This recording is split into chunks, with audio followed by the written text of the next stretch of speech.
আসসালামু আলাইকুম ওরহমতুল্লাহি ওবরকাতুহু। আশা করি তোমরা সবাই আল্লাহর রহমতে অনেক অনেক বেশি ভালো আছো। আমিও আলহামদুলিল্লাহ ভালো আছি। আজকে ম্যানেজমেন্টের লেকচার 4। এই লেকচার 4-এর টপিক হচ্ছে কোম্পানি সংগঠন বা যৌথ মূলধনী ব্যবসায়ী। এই অধ্যায়টা অনেক অনেক বেশি ইম্পর্টেন্ট আমাদের জন্য। পরীক্ষায় কিন্তু প্রত্যেকটা বোর্ডে এই অধ্যায় থেকে সৃজনশীল প্রশ্ন একটা থেকে দুইটা, এমসিকিউ 4টা থেকে 5টা অথবা 3টা থেকে 5টা, কিছুটা বোর্ডে 5টা আসবে, কিছুটা বোর্ডে 3টা আসবে, এরকম। কিন্তু এই অধ্যায় থেকে প্রত্যেকটা বোর্ডে প্রশ্ন বলো, এমসিকিউ বলো, মাস্ট থাকবে। তাই তোমরা এই অধ্যায়টা সম্পূর্ণ মনোযোগ সহকারে দেখবে এবং আমি যেগুলো নোট করতে বলি তোমরা ওইগুলো নোট করে নিবা। এই অধ্যায়টা যেহেতু অনেক বেশি বড়, তাই আমরা এই অধ্যায়টাকে দুটো পার্টের মাধ্যমে ভাগ করব।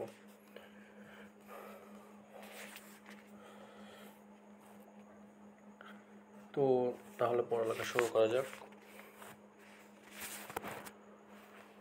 যৌথ মূলধনী ব্যবসায় এই অধ্যায়টা মানে বিস্তারিত আমাদের জানার আগে এই অধ্যায় থেকে ইম্পর্টেন্ট যে বেসিক ইনফরমেশন যেগুলো আছে, যেগুলো আমাদের জানার জরুরি, এমসিকিউর জন্য জানা জরুরি, জ্ঞানমূলক প্রশ্নের জন্য জানা জরুরি, ওইগুলো সম্পর্কে আমরা আগে জানবো, দেন পরে আমরা বিস্তারিত আলোচনা করব। আচ্ছা, এই যে কোম্পানি শব্দটির উৎপত্তি কোথায়, মানে উৎপত্তি কোন শব্দ থেকে, উৎপত্তি কোথায় বললে কোম্পানি শব্দের উৎপত্তি হচ্ছে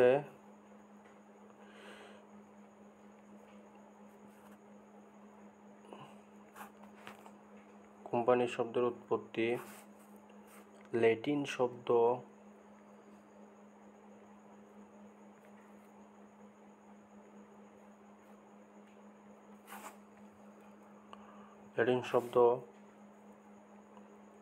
কম প্লাস পেন্স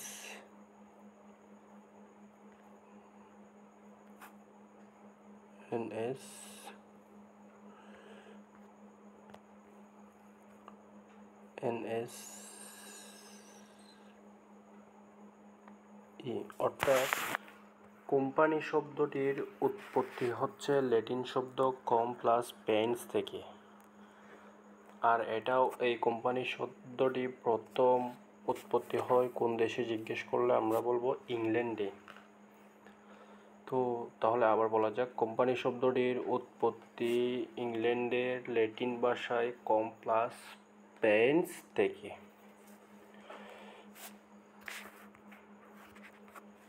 কোম্পানি আইনের জনককে, এটা তোমাদের জিজ্ঞেস করতে পারে জ্ঞানমূলক প্রশ্ন বা এমসিকিউতে। তো কোম্পানি আইনের জনক হচ্ছে ব্রিটেনের প্রেসিডেন্ট গ্ল্যাডস্টোন। কোম্পানি আইনের জনক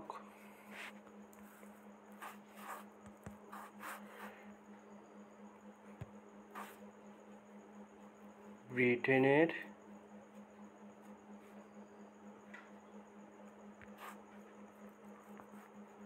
প্রেসিডেন্ট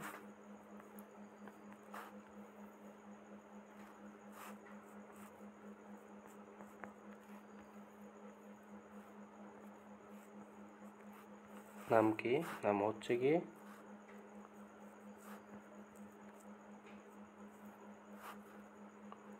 গ্ল্যাডস্টোন।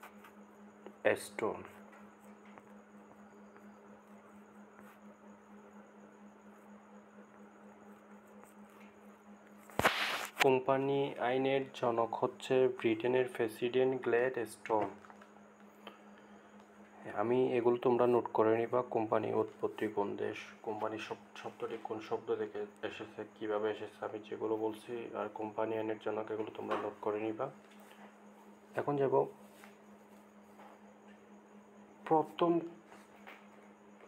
বিশ্বের প্রথম কোম্পানি কোনটি? বিশ্বের প্রথম কোম্পানি হচ্ছে east India company.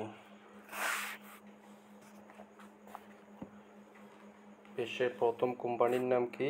East India company. বিশ্বের প্রথম কোম্পানির নাম ইস্ট ইন্ডিয়া কোম্পানি, যেটা গঠিত হয় হচ্ছে কি 1600 সালে। ইস্ট ইন্ডিয়া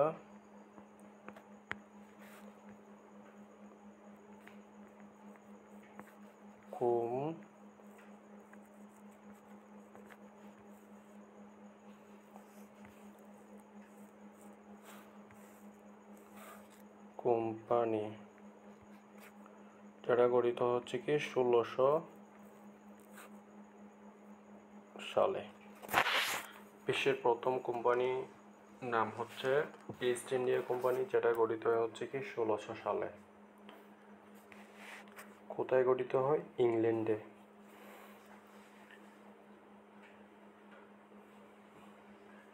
প্রশ্ন আসতে পারে, বিশ্বের প্রথম কোম্পানি আইন চালু হয় কত সালে?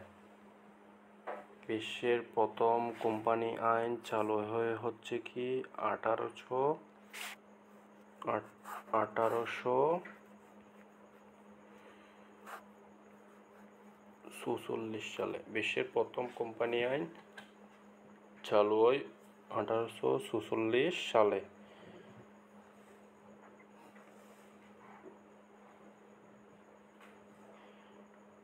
1846 সালে ব্রিটিশ পার্লামেন্ট পাস হয়, মানে ব্রিটিশ পার্লামেন্ট আইন অনুযায়ী এই 1846 সালে প্রথম কোম্পানি আইনটা পাস হয়।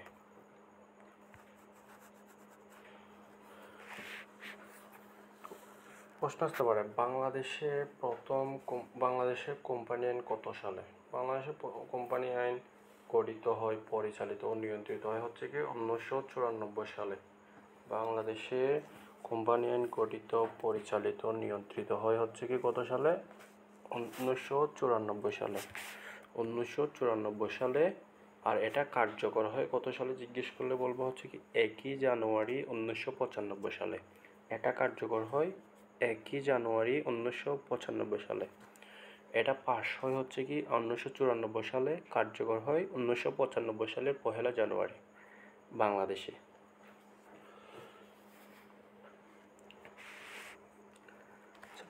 কোম্পানির প্রধান উদ্দেশ্য কি? কোম্পানির প্রধান উদ্দেশ্য হচ্ছে কি, আমরা এখানে লিখি, কোম্পানির প্রধান উদ্দেশ্য হচ্ছে কি মুনাফা অর্জন। কোম্পানির প্রধান উদ্দেশ্য কি মুনাফা অর্জন। কোম্পানির প্রধান সুবিধা কোনটি? প্রধান সুবিধা হচ্ছে সীমাবদ্ধ দায়, অর্থাৎ এদের দায় থাকে সীমিত। শেয়ার মূল্য সীমিত বলতে কি মূল্য দ্বারা সীমিত? শেয়ার মূল্য বা প্রতিশ্রুতি মূল্য দ্বারা এদের দায় কি থাকে? সীমাবদ্ধ বা সীমিত থাকে। আর কোম্পানির প্রধান সুবিধা আরেকটা হচ্ছে কি চিরন্তন অস্তিত্ব। এদের অস্তিত্ব মানে চিরন্তন, এরা বিলোপ সাধন হয়, মানে এরা চিরন্তন অস্তিত্ব বলতে হচ্ছে কি চিরন্তন অস্তিত্ব মানে হচ্ছে কি কোনো একজন শেয়ার হোল্ডারদের মানে দেউলিয়া মৃত্যু হলে এই কোম্পানির অস্তিত্ব মানে বিলোপ হয় না, অর্থাৎ বিপন্ন হয় না। অর্থাৎ এই কোম্পানি বিলুপ্ত হবে হচ্ছে কি তখন যখন এই আইন অনুযায়ী এই কোম্পানিকে মানে বিলুপ্ত ঘোষণা হবে, তখন এই কোম্পানিটা বিলুপ্ত হবে।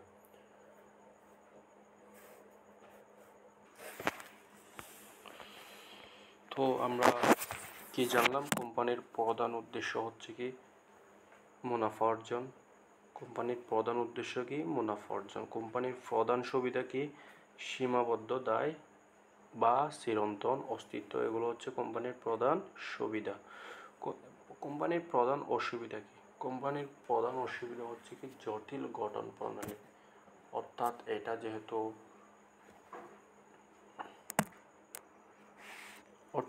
এই কোম্পানিটা যেহেতু বৃহৎ, এটা আইন সৃষ্ট প্রতিষ্ঠান, তাই এর গঠন প্রণালীটাও বেশি মানে ব্যাপক হয়, তাই এর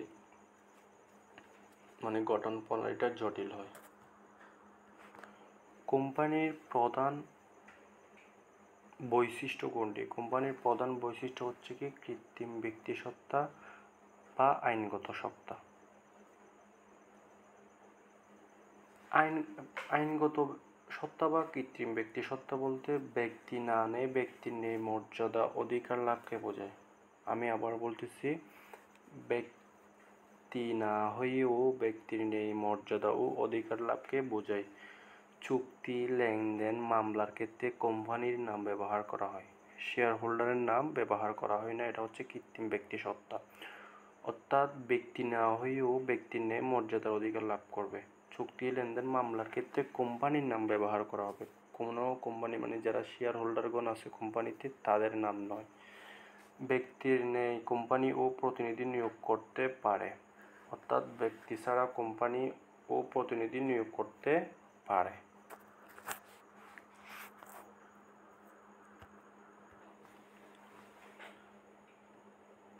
ভারতে প্রথম কোম্পানি আইন কত সালে পাশ হয় এরকম জিজ্ঞেস করলে উত্তর হবে 1913 সালে। অর্থাৎ 1913 সালে ভারতে কোম্পানি আইন পাশ হয়।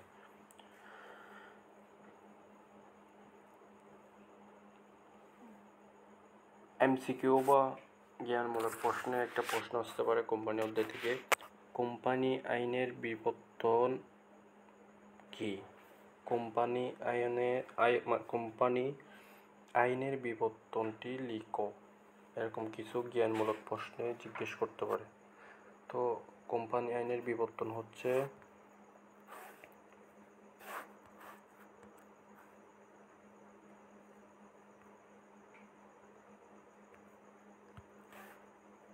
(1844) এটা কোথায় পাশ হয়?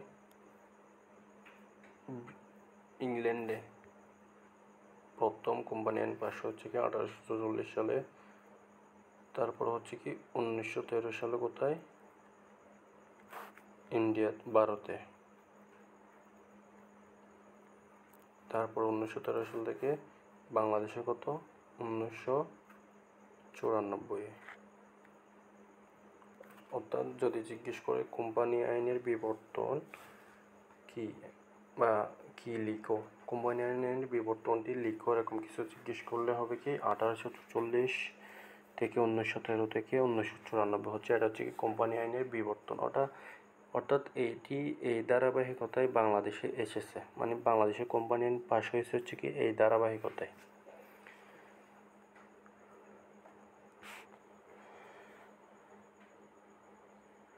আরেকটা প্রশ্ন আসতে পারে, কোম্পানি তো গঠিত হয়েছে, মানে প্রথম কোম্পানি 1844 সালে প্রথম কোম্পানি গঠিত হয়েছে।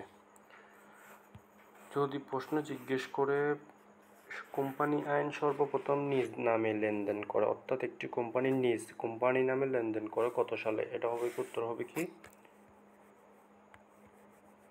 কোম্পানি সর্বপ্রথম নিজ নামে লেনদেন করে হচ্ছে কি 1855 সালে কোম্পানি সর্বপ্রথম নিজ নামে লেনদেন করে। আচ্ছা, কোম্পানির দায় তো আমরা জানছি, কোম্পানির দায় হচ্ছে কি সীমিত। কোম্পানির দায় সীমিত, এই দায়টা কি মূল্য দ্বারা সীমিত, এটা জিজ্ঞেস করলে উত্তর হবে কি শেয়ার মূল্য এবং প্রতিশ্রুতি মূল্য দ্বারা কি সীমাবদ্ধ। অর্থাৎ কোম্পানির দায় শেয়ার মূল্য এবং প্রতিশ্রুতি দ্বারা সীমাবদ্ধ। আমি আবার বলতেছি, কোম্পানির দায়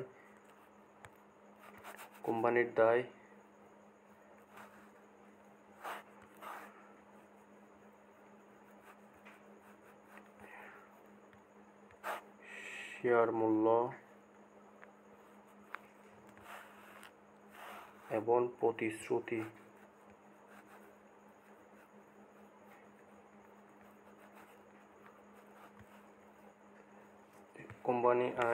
কোম্পানির দায় শেয়ার মূল্য এবং প্রতিশ্রুতি দ্বারা সীমাবদ্ধ।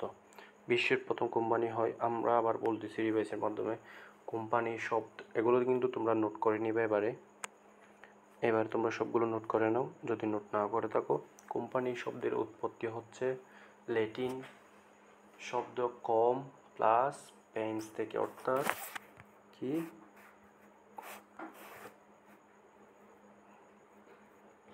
কম প্লাস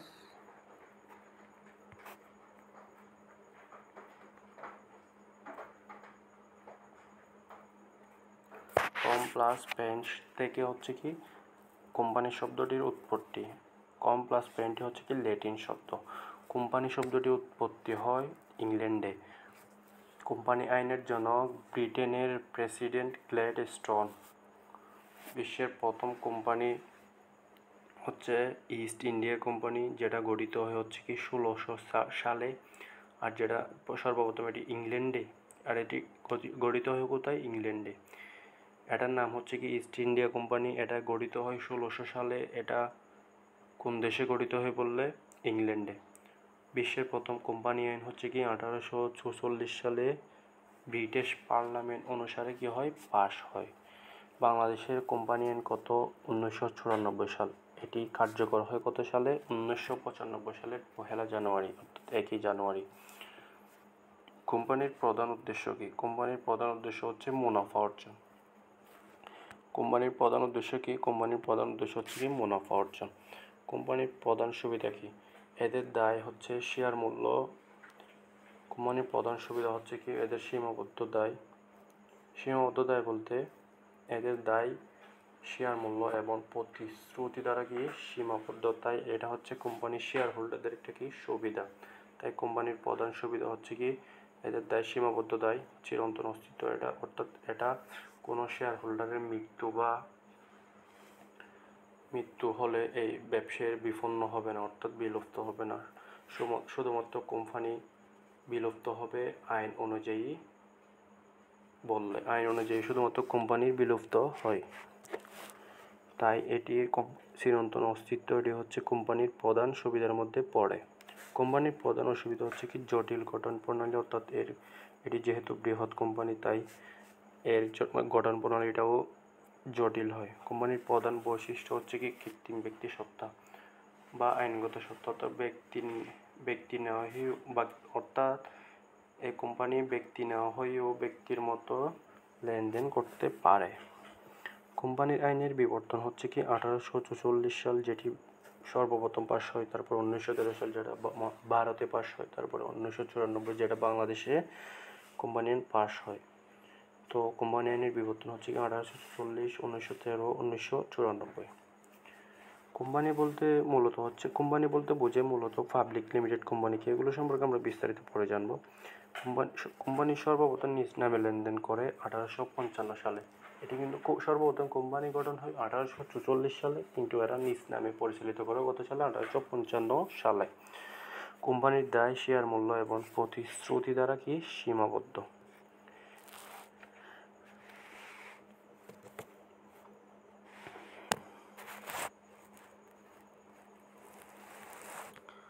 তো বাকিগুলো বিস্তারিত, বাকি ইনফরমেশনগুলো আমরা এই হেডিং পড়তে বিস্তারিত জানতে বলবো। এখন একটু আমরা বিস্তারিত জানি।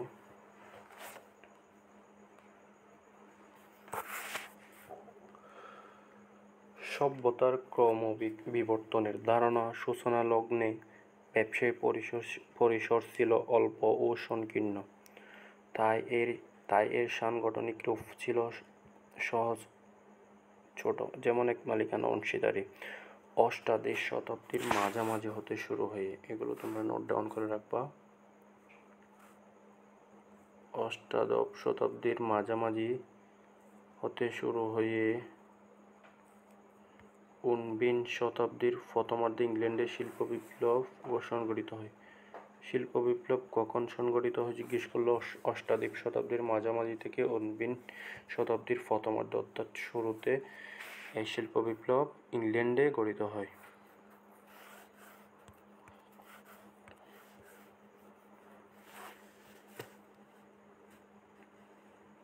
শিল্প ও বাণিজ্য সংগঠিত হলে শিল্প ও ব্যবসা বাণিজ্যের ক্ষেত্রে ব্যাপক পরিবর্তন সাধিত হয়। পূর্বে কায়িক শ্রমের স্থান দখল করে নেয় যন্ত্রপাতি এবং শুরু হয় বৃহদায়তন উৎপাদনের পালা। এমন অবস্থায় এগুলো পড়তে হবে না বিস্তারিত।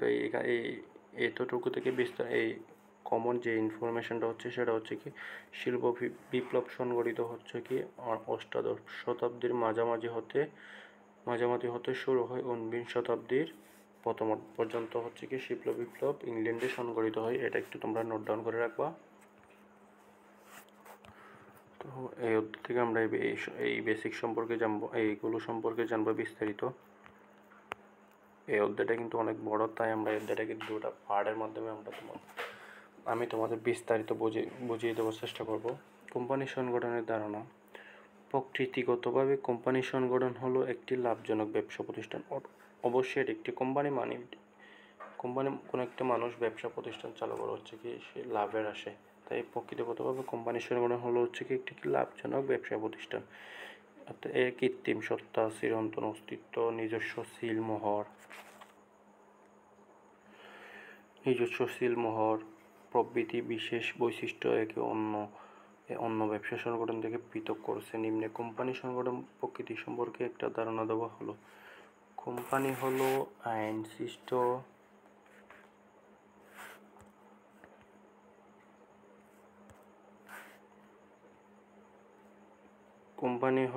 আইনসৃষ্ট একটি কৃত্রিম ব্যক্তিসত্তা বিশেষ প্রতিষ্ঠান। অর্থাৎ এটি আইনসৃষ্ট, বাংলাদেশের প্রথম কোম্পানি আইন দ্বারা এটি পরিচালিত হবে। কৃত্রিম ব্যক্তিসত্তা মানে আমরা বলেছিলাম ব্যক্তি না হয়েও ব্যক্তির ন্যায় মর্যাদা ও অধিকার লাভ করা হচ্ছে কি কৃত্রিম ব্যক্তিসত্তা। কোম্পানি হলো আইনসৃষ্ট একটি কৃত্রিম ব্যক্তিসত্তার বিশেষ প্রতিষ্ঠান। কোম্পানি আইন যৌথ মূলধনী কোম্পানিকে একজন ব্যক্তির মতো স্বতন্ত্র সত্তা দান করে। কোম্পানি আইন যৌথ মূলধনী কোম্পানিকে একজন ব্যক্তির মতো স্বতন্ত্র সত্তা দান করে। কোম্পানি এই সত্তা আইনগতভাবে স্বীকৃত। এই সত্তা বলে এটি নিজ নামে সর্বত্র পরিচিত এবং এই সত্তা নিয়ে কোম্পানি ব্যবসা পরিচালনা করতে পারে। যদিও কোম্পানির হাত পা নেই, সে খেতে পারে না, ঘুমাতে পারে না, তবু একে ব্যক্তি হিসেবে গণ্য করা হয়, যাকে কৃত্রিম ব্যক্তিসত্তা বলে আখ্যায়িত করা হয়। অর্থাৎ ব্যক্তি না হয়েও ব্যক্তির ন্যায় মর্যাদা ও অধিকার লাভ করে হচ্ছে কি কোম্পানি।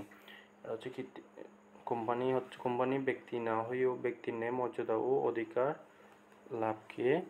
লাভের কোম্পানি সম্পর্কে একটু বিস্তারিত বলা হয়েছে এখানে। অর্থাৎ আইনের চোখে এটি একটি স্বতন্ত্র ব্যক্তি যা অদৃশ্য ও অস্পর্শনীয়। কোম্পানি হচ্ছে আইনের চোখে একটি ব্যক্তি না হলেও এই কোম্পানি আইনের চোখে একজন স্বতন্ত্র ব্যক্তি, অদৃশ্য ও অস্পর্শনীয়। তবে রক্তমাংস করা মানুষ বা ব্যক্তি না হলেও কোম্পানি একজন ব্যক্তির মতোই নিজ নামে তৃতীয় পক্ষের সাথে যে কোনো ধরনের চুক্তি আবদ্ধ হতে পারে। তৃতীয় পক্ষ কোনো পাওনাদার, ব্যাংক, যে কোনোর কাছে এটি কী করতে পারে, লেনদেন করতে পারে, চুক্তি করতে পারে। এটি নিজ নামে অন্যের বিরুদ্ধে আদালতে মোকদ্দমা দায়ের ও অপরের কোম্পানির বিরুদ্ধে মোকদ্দমা দায়ের করতে পারে। অর্থাৎ অন্য কোনো ব্যক্তি থেকে যদি এই কোম্পানির টাকা পায় বা অন্য কোনো ব্যক্তি থেকে এই কোম্পানি টাকা পায় বা কোম্পানি থেকে পায়, তাহলে ওই কোম্পানি আর ব্যক্তির সম্পর্কে যদি ওই টাকা আদায়ের জন্য কোম্পানি আদালতে মামলা করতে পারে, এটা বোঝানো হয়েছে। আইনের দৃষ্টিতে কোম্পানি পৃথক ও চিরন্তন অস্তিত্ব সম্পন্ন। আইনের দৃষ্টিতে কোম্পানি কি এমসিকিউতে আসতে পারে। আইনের দৃষ্টিতে কোম্পানি পৃথক ও চিরন্তন অস্তিত্ব সম্পন্ন। কৃত্রিম ব্যক্তিসত্তা একে চিরন্তন অস্তিত্ব দান করেছে। কোম্পানির সদস্যদের অর্থাৎ মালিকের অস্তিত্বের সাথে এর অস্তিত্বের কোনো সংশ্লিষ্টতা নেই। কোনো কারণে কোম্পানির সদস্য পদ পরিবর্তন এবং সকল সদস্যের মৃত্যু ঘটলেও কোম্পানির অস্তিত্ব বিলুপ্ত হয় না। এটা হচ্ছে কি কোম্পানির চিরন্তন অস্তিত্ব, এটা হচ্ছে কি কোম্পানির সুবিধা।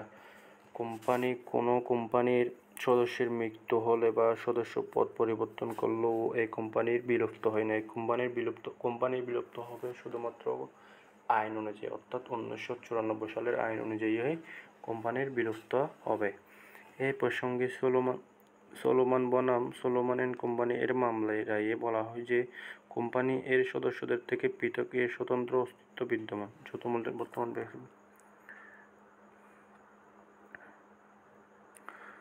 বর্তমান ব্যাপক প্রচলিত জনপ্রিয় বৃহৎ পরিসরে কার্যকর ব্যবসা সংগঠন হলো কোম্পানি সংগঠন।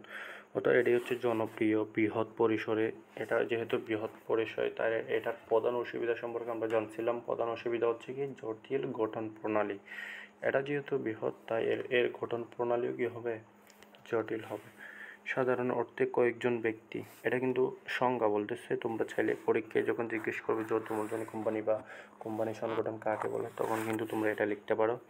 তাও তোমরা এটা নোট ডাউন করে রাখো।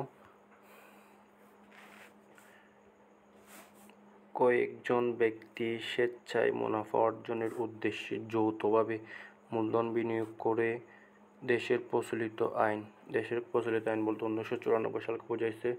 দেশের প্রচলিত আইনের আওতায় কোনো ব্যবসা সংগঠন করলে তাকে কোম্পানি সংগঠন বলে। অর্থাৎ কয়েকজন ব্যক্তি নিজের ইচ্ছায় মুনাফা অর্জনের উদ্দেশ্যে যৌথভাবে মূলধন বিনিয়োগ করে দেশের প্রচলিত আইনের আওতায় কোনো ব্যবসা সংগঠন গঠন করলে সেটিকে কি বলে? কোম্পানি সংগঠন বলে। কোম্পানি বাংলাদেশের এই ধরনের কোম্পানি আইন 1994 সালের অনুসারে গঠিত, পরিচালিত ও নিয়ন্ত্রিত হয়ে থাকে। এগুলো আমরা আগে জেনেছি যখন আমরা ইম্পর্টেন্ট বেসিক সম্পর্কে জানছিলাম এই অধ্যায়ের। আমরা তখনই বলেছিলাম বাংলাদেশে কোম্পানি আইন 1994 সালে অনুসারে গঠিত ও পরিচালিত নিয়ন্ত্রিত হয়। কোম্পানির নিজ নামে সিলমোহরের চিরন্তন অস্তিত্বের ও কৃত্রিম ব্যক্তিসত্ত্বের অধিকারী হয়ে থাকে। আমরা চিরন্তন অস্তিত্ব সম্পর্কে জানছি, কৃত্রিম ব্যক্তিসত্ত্ব সম্পর্কে জানছি, কিন্তু সিলমোহর কি এটা সম্পর্কে জানি না। সিলমোহর হচ্ছে কোম্পানির প্রতিনিধির বৈধতা হিসাবে, মানে কোম্পানির বৈধতা হিসাবে কোম্পানির কাগজপত্রে সিলের ব্যবহার আবশ্যক। অর্থাৎ একটা হচ্ছে কি ফর্মা বলে আমাদের ভাষায়, আমরা আঞ্চলিক ভাষায় ফর্মা বলি। তো ফর্মা হচ্ছে কি মানে কোনো একটা কাগজের মধ্যে দেখবে তোমরা একটা মানে যে কোনো কোম্পানির কোনো একটা মানে কি বলে কোনো লেনদেনের কাগজের মধ্যে দেখবে ওই কোম্পানির সিল থাকে, ওটাকে বোঝাইছে। মানে আলাদা একটা সিল থাকবে। কোম্পানির সিল মোহন ছাড়া কোনো চুক্তি দ্বারা কোম্পানির আইনে দায়বদ্ধ হবে না।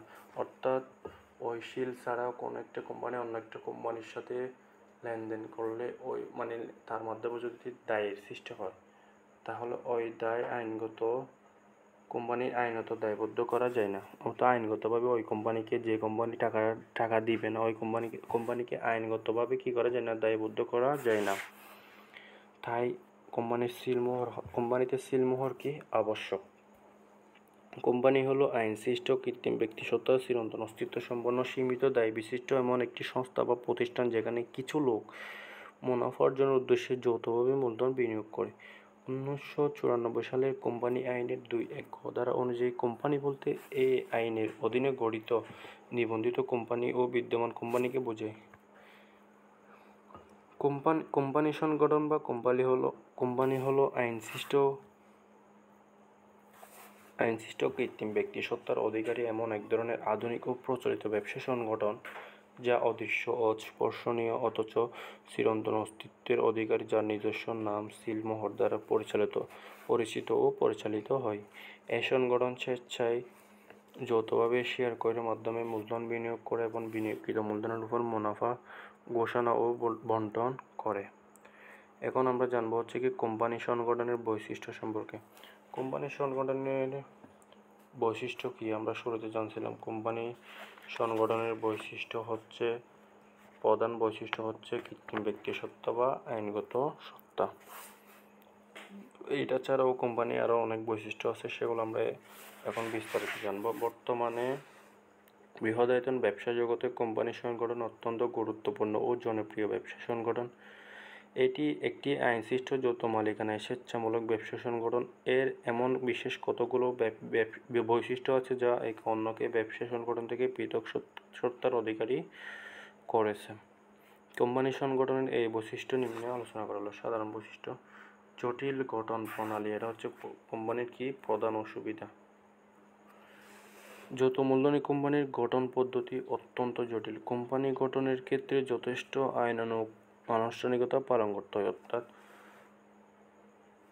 কোম্পানি গঠনের সময় অনেক আইনানুগ জটিলতা ফেস করতে হয় বা পালন করতে হয়।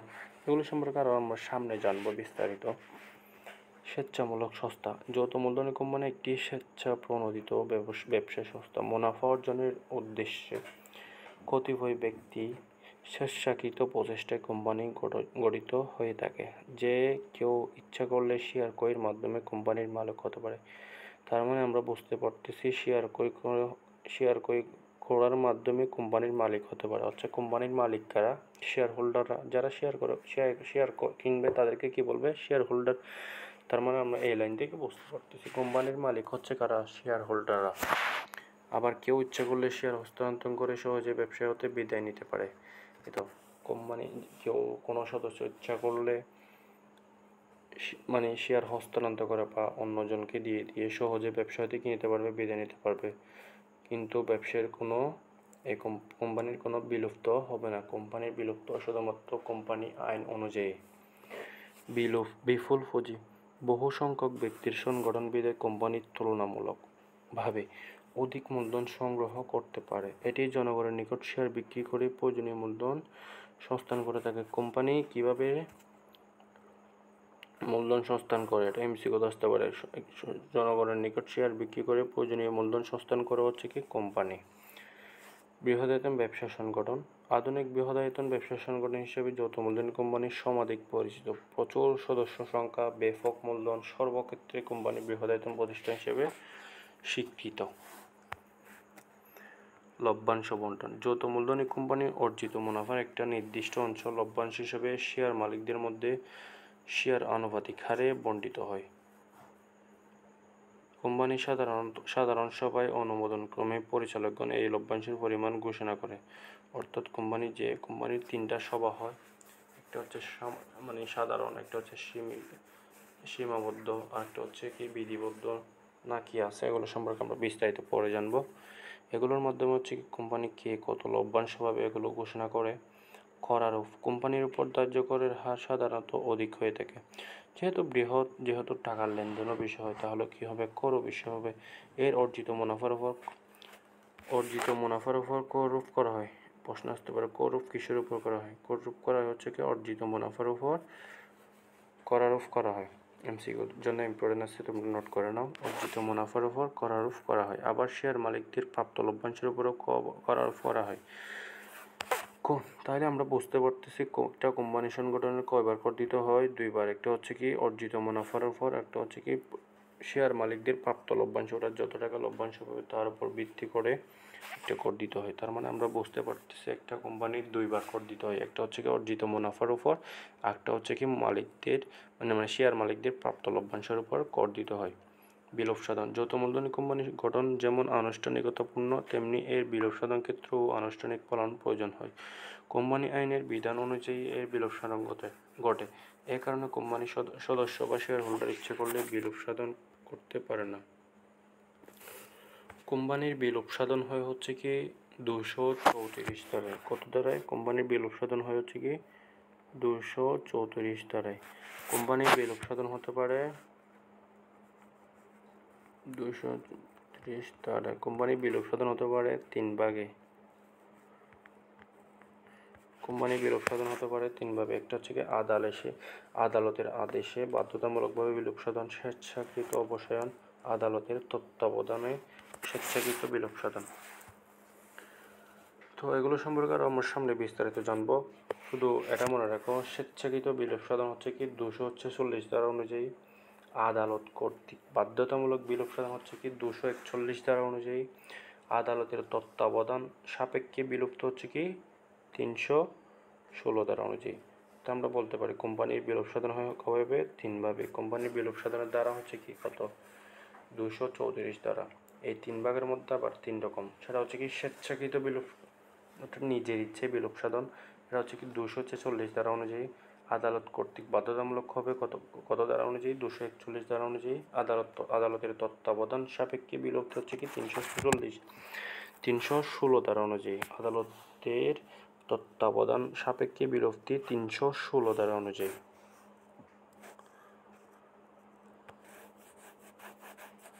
তাহলে আমরা জানতে পারছি এগুলো সম্পর্কে বিস্তারিত আরও সামনে জানবো। বিলোপ সাধন হচ্ছে কি 234 ধারা অনুযায়ী। কোম্পানি বিলোপ সাধন হতে পারে তিনভাবে: আদালতের আদেশে বাধ্যতামূলক স্বেচ্ছাকৃত অবসায়ন, আদালতের তত্ত্বাবধানে স্বেচ্ছাকৃত বিলোপ সাধন। এই তিন ভাগে কোনো একটা কোম্পানি কি হতে পারে? বিলুপ্ত হতে পারে। গণতান্ত্রিক ব্যবস্থাপনা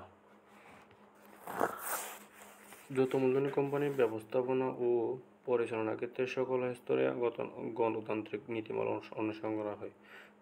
গণতান্ত্রিক প্রক্রিয়া শেয়ার হোল্ডারগণের ভোটের মাধ্যমে কোম্পানি পরিচালকগণ নির্বাচিত হয়ে থাকে এবং তাদের দ্বারা কোম্পানি পরিচালিত হয়। অর্থাৎ শেয়ার হোল্ডাররা ভোটের মাধ্যমে কোম্পানির পরিচালক কারা হবে তা নির্বাচিত করবে এবং তাদের দ্বারা ওই পরিচালকদের দ্বারা কি হয় কোম্পানি পরিচালিত হয়।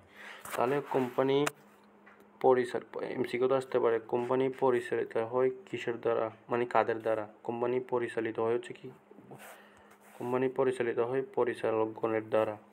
অর্থাৎ শেয়ার হোল্ডাররা যে পরিচালকগণকে ভোটের মাধ্যমে নির্বাচিত করবে সেই পরিচালকগণ দ্বারা হচ্ছে কি কোন একটা কোম্পানি কি হয় পরিচালিত হয়। এছাড়া ব্যবসার উল্লেখযোগ্য নীতি নির্ধারণের ক্ষেত্রে শেয়ার হোল্ডার বোর্ডের ফলাফল এর গুরুত্ব। আইনগত বৈশিষ্ট্য সমূহ। আইন সৃষ্ট প্রতিষ্ঠান কোম্পানি আইন দ্বারাও প্রতিষ্ঠিত ও সৃষ্ট হয়। বাংলাদেশের যৌথ মূলধনী কোম্পানি বাংলাদেশে যৌথ মূলধনী কোম্পানি 1994 সালে কোম্পানি আইন অনুযায়ী গঠিত, পরিচালিত ও নিয়ন্ত্রিত হয়। উক্ত আইনের 2(1) ধারায় বলা হয়েছে কোম্পানি বলতে আইনের অধীনে গঠিত নিবন্ধিত কোনো বিদ্যমান কোম্পানিকে বোঝায়। অর্থাৎ কোম্পানি আইনের 1994 সালের 2.1 ঘ ধারায় বলা হয়েছে যে কোম্পানি বলতে এই আইনের অধীনে 1994 সালের আইনের অধীনে গঠিত নিবন্ধনকৃত কোম্পানিকে বোঝায়। সদস্য সংখ্যা। কোম্পানি আইনের বিধান অনুযায়ী কোম্পানির সদস্য সংখ্যা নির্ধারিত। প্রাইভেট লিমিটেড কোম্পানির ক্ষেত্রে সদস্য সংখ্যা ন্যূনতম 2 জন, সর্বোচ্চ 50 জন। অর্থাৎ প্রাইভেট কোম্পানির মধ্যে আবার দুই প্রকার, একটা হচ্ছে প্রাইভেট লিমিটেড কোম্পানি, একটা হচ্ছে পাবলিক লিমিটেড কোম্পানি। এটা কি প্রাইভেট লিমিটেড, এটা হচ্ছে কি প্রাইভেট, এটা হচ্ছে কি পাবলিক। কোম্পানি কত প্রকার? দুই প্রকার। এগুলো আমরা বিস্তারিত সামনে জানবো আরও। এগুলো তোমাদের আমি যেহেতু পড়াচ্ছি সেগুলো যেহেতু আছে তাই এগুলো আংশিকভাবে বলতেছি, সামনে আরও এগুলো সম্পর্কে বিস্তারিত আছে। প্রাইভেট লিমিটেড কোম্পানির সদস্য সংখ্যা হচ্ছে কি সর্বনিম্ন 2 জন, সর্বোচ্চ কত? 50 জন। সর্বনিম্ন 2 জন, সর্বোচ্চ 50 জন। আর পাবলিক লিমিটেড কোম্পানির ক্ষেত্রে সর্বনিম্ন হচ্ছে কি 7 জন, সর্বোচ্চ হচ্ছে কি শেয়ার মূল্য দ্বারা সীমাবদ্ধ। সর্বাধিক 50 জন। পাবলিক সর্বনিম্ন 7 জন, সর্বোচ্চ সংখ্যা কোম্পানি সংখ্যক শেয়ার সংখ্যা দ্বারা কি সর্বনিম্ন 7 জন, সর্বোচ্চ শেয়ার সংখ্যা দ্বারা কি সীমাবদ্ধ। আমি কিন্তু এগুলো নোট, তোমরা কিন্তু এগুলো নোট করে নাও। প্রাইভেট হচ্ছে লিমিটেড কোম্পানিতে হচ্ছে কি সর্বনিম্ন 2 জন, সর্বোচ্চ 50 জন। পাবলিক লিমিটেড কোম্পানির ক্ষেত্রে সর্বনিম্ন হচ্ছে কি 7 জন, সর্বোচ্চ হচ্ছে কি শেয়ার মূল্য দ্বারা, শেয়ার সংখ্যা বা শেয়ার মূল্য দ্বারা কি সীমাবদ্ধ। এগুলো সম্পর্কে আরও আমরা সামনে বিস্তারিত জানবো। এগুলো কিন্তু তোমাদের সৃজনশীলের জন্য অনেক বেশি ইম্পর্টেন্ট। সৃজনশীল প্রশ্নের ক্ষেত্রে গতে এই public limited company, private limited company সম্পর্কে বিস্তারিত জানতে চাই, তাই এগুলো সম্পর্কে আমরা একটু পরে জানবো। তো বলতেছি পাবলিক লিমিটেড কোম্পানির বেলায় সর্বনিম্ন সদস্য সংখ্যা 7 জন, সর্বোচ্চ কোম্পানি সংখ্যক অর্থাৎ শেয়ার সংখ্যা দ্বারা সীমাবদ্ধ থাকে। আর কি প্রাইভেট লিমিটেড কোম্পানির ক্ষেত্রে সদস্য সংখ্যা ন্যূনতম 2 এবং সর্বাধিক 50 জনের সীমাবদ্ধ থাকে। পৃথক ও কৃত্রিম ব্যক্তি সত্তা। কোম্পানি একটি স্বতন্ত্র কৃত্রিম ব্যক্তি হিসাবে পরিচিত হয়, অর্থাৎ এটি ব্যক্তি না হয়েও ব্যক্তির ন্যায় মর্যাদা ও অধিকার ভোগ করে। এই কৃত্রিম ব্যক্তি সত্তা এই সদস্যদের সত্তা থেকেও সম্পূর্ণ আলাদা। আইন অনুযায়ী এটি কৃত্রিম ও স্বতন্ত্র ব্যক্তি সত্তার মর্যাদা ভোগ করে। এই আইনগত সত্তা বলে কোম্পানি নিজ নামে অন্যের সাথে যেমনি লেনদেন করতে পারে তেমনি মোকদ্দমা দায়েরও করতে পারে। চিরন্তন অস্তিত্ব। আইনের দৃষ্টিতে কোম্পানি চিরন্তন অস্তিত্বের অধিকারী। আইনের দৃষ্টিতে কি কোম্পানি চিরন্তন অস্তিত্বের অধিকারী এক কৃত্রিম ব্যক্তি। আইনের দৃষ্টিতে কোম্পানি চিরন্তন অস্তিত্বের অধিকারী এক কৃত্রিম ব্যক্তি। কোম্পানির সদস্য বা শেয়ার মালিকদের অস্তিত্বের উপরে অস্তিত্ব নির্ভর করে। কোম্পানির মালিকরা বা সদস্য পদের পরিবর্তনে এই অস্তিত্ব বিপন্ন হয় না। কেবল কোম্পানি আইনের বিধান অনুযায়ী কোম্পানি বিলোপ সাধন করা হলে এর অস্তিত্ব সমাপ্তি হবে। অর্থাৎ কোনো একটা কোম্পানির সদস্য মৃত্যু হলো বা তাদের শেয়ারে স্থানান্তর হলে এই কোম্পানি কিন্তু কি হবে না, বিলুপ্ত হবে না। শুধুমাত্র একটি কোম্পানি যৌথ মূলধনী ব্যবসা বিলুপ্ত হয় কখন? 1994 সালের আইন অনুযায়ী বিলুপ্ত হলে এটা বিলুপ্ত হবে। বিলুপ্ত হতে পারে কতভাবে? 3 ভাবে। কোম্পানি বিলুপ্ত হয় কত ধারা অনুযায়ী? কোম্পানি বিলুপ্ত হয় হচ্ছে কি 234 ধারা অনুযায়ী কোম্পানি বিলুপ্ত হতে পারে 3 ভাবে। সীমিত দায়, এটা হচ্ছে কি প্রধান সুবিধার মধ্যে পড়ে। কোম্পানির সদস্য বা শেয়ার হোল্ডারদের দায় কি? সীমিত। একজন সদস্য যে পরিমাণ অর্থ শেয়ার কিনবে ঠিক সেই পরিমাণ অর্থের জন্য তাকে দায়ী করা যেতে পারে, এর বেশি নয়। অর্থাৎ আমরা কোম্পানির দায় কি? শেয়ার মূল্য এবং প্রতিশ্রুতি দ্বারা কি সীমাবদ্ধ। অর্থাৎ এখানে বলা হয়েছে একটি শেয়ার হোল্ডার যে পরিমাণ শেয়ার কিনবে তার দায়টা ওই শেয়ারের মূল্য পর্যন্ত কি থাকবে? যে সীমাবদ্ধ, সীমিত থাকবে, এর থেকে বেশি নয়। অর্থাৎ এই সদস্যরা দায় তাদের ক্রয়কৃত শেয়ারের মোট মূল্য পর্যন্ত সীমাবদ্ধ থাকে। অর্থাৎ একজন শেয়ার মালিক যে পরিমাণ শেয়ার কিনবে তাকে সেই পরিমাণই ওই কোম্পানির নিকট কি থাকবে? দায়ী থাকবে। বাধ্যতামূলক নিবন্ধন। কোম্পানি যৌথ মূলধনী কোম্পানির নিবন্ধন হচ্ছে কি আইনগতভাবে কি বাধ্যতামূলক। যৌথ মূলধনী কোম্পানির নিবন্ধন আইনগতভাবে কি বাধ্যতামূলক। কোম্পানি আইন অনুসারে যৌথ মূলধনী কোম্পানি অবশ্যই নিবন্ধিত হতে হবে। কোম্পানি আইন অনুসারে যৌথ মূলধনী কোম্পানি অবশ্যই নিবন্ধিত হতে হবে। আমরা কিন্তু পূর্বের লেকচার 3-তে জানছিলাম এক মালিকানা ও অংশীদারি ব্যবসায়ের নিবন্ধন ঐচ্ছিক, যারা ইচ্ছে করলে পারবে আর ইচ্ছা না করলে নাও করতে পারবে, কিন্তু কোম্পানি সংগঠনের নিবন্ধন কিন্তু কি বাধ্যতামূলক। নিবন্ধন ব্যতীত কোনো কোম্পানি গঠিত ও পরিচালিত হতে পারে না। অর্থাৎ নিবন্ধন না করলে কোম্পানি গঠিত গঠন করতে পারবে না। সাধারণ সিলমোহর। প্রতিটি কোম্পানির নিজস্ব নামিক একটি সাধারণ সিলমোহর থাকে। প্রতিটি কোম্পানির নিজস্ব নামিক একটি সাধারণ সিলমোহর থাকে। কোম্পানি যাবতীয় দলিল দস্তাবেজ কাগজপত্র সিলমোহর ব্যবহার করা বাধ্যতামূলক। অর্থাৎ কোম্পানির যাবতীয় লেনদেনের কাগজপত্রে সিলমোহর ব্যবহার করা বাধ্যতামূলক। এই সিলমোহরের মাধ্যমে কোম্পানি স্বতন্ত্র ও কৃত্রিম ব্যক্তিসত্তা নিয়ে জনসাধারণের নিকট পরিচিতি লাভ করে। শেয়ার হস্তান্তর যোগ্যতা। যৌথ মূলধনী কোম্পানির শেয়ারগুলো অবাধে হস্তান্তরযোগ্য। শেয়ার হস্তান্তরের সাথে কোম্পানির মালিকানার পরিবর্তন সূচিত হয়। অর্থাৎ শেয়ার হস্তান্তরের মাধ্যমে শেয়ার ক্রয়কারী কোম্পানির মালিক হয়। যারা শেয়ার, তার মানে কি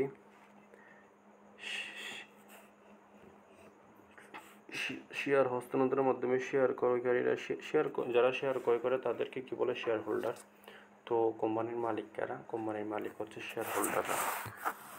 তো এগুলো আমরা এখন এই এতগুলো কোম্পানির বৈশিষ্ট্য সম্পর্কে জানছি।